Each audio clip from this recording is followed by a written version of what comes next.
So the Monaco gang are back on the road, and we thought we'd take this opportunity to close down the south of France trip back to the UK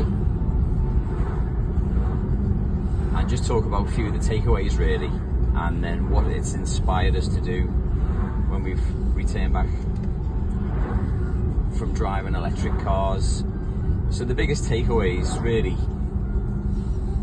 yes, it was over 1,000 miles and we were doing it in 24 hours, but the journey back,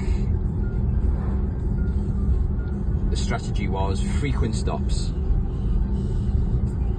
as many as possible every 2 hours, and that was based on what we learned traveling down there, where it was longer stops but less frequent, but that was more tiring. So every 2 hours we stopped, which was roughly 100 miles. Whereas the vehicle electric, certainly with the ID.5, then that could really go for 6 hours on a full charge. So every time we stopped for the 2, we were only really charging up for 15-20 minutes, just topping up. But the biggest takeaway was the driver fatigue, which is a really big thing now in fleet, as we all know.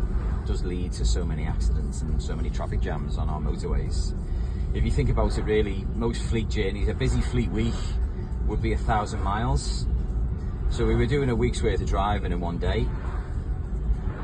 So that definitely worked. Journeys seem to go much quicker, certainly much safer. So every 2 hours stop, and then it's motorway driving. So we were using the adaptive cruise control, so the car was driving itself. And that certainly delays the onset of driver fatigue, without doubt. So we made it back safely. And the big lesson learned was the technology, just put on here, the technology in the car, unbelievable.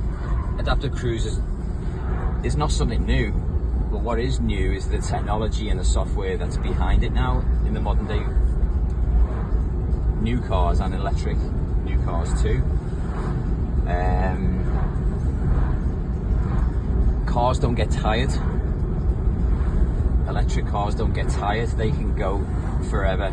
As long as you charge them, they can drive, but drivers do get tired, and they get tired much quicker.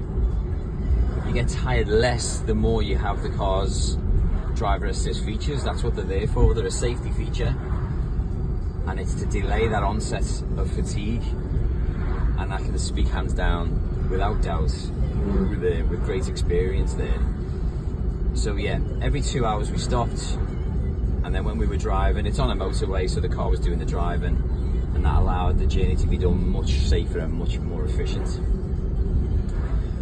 But what the south of France drive did do is inspired a new way of driving really.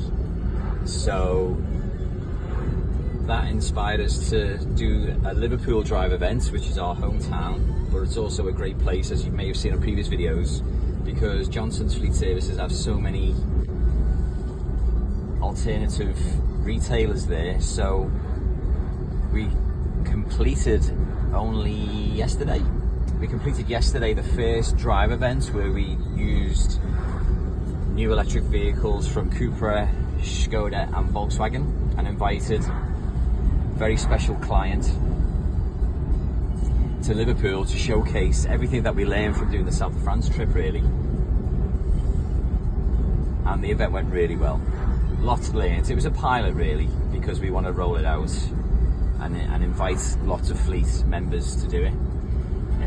But it was a great day. Liverpool city drive, coastal drive. We're on the coast now. One thing we noticed doing the drive event was you can see Blackpool from Southport.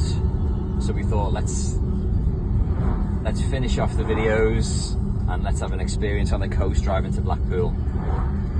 So yeah, coastal roads, great example of using the traffic jam assist. I think we probably need to name it something else.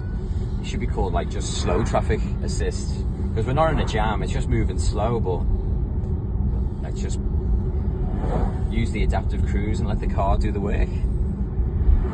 And again, safety aspect, it just delays driver fatigue. So you could do it for, you probably do it for 6 hours without feeling the effects if you were driving for 2 or 3. So they were the takeaways. Frequent stops on the way back, doing 1,000 miles, but it's inspired a big fleet event in Liverpool where we can showcase many cars from many different manufacturers, using everything that we learned from a safety aspect. That's it.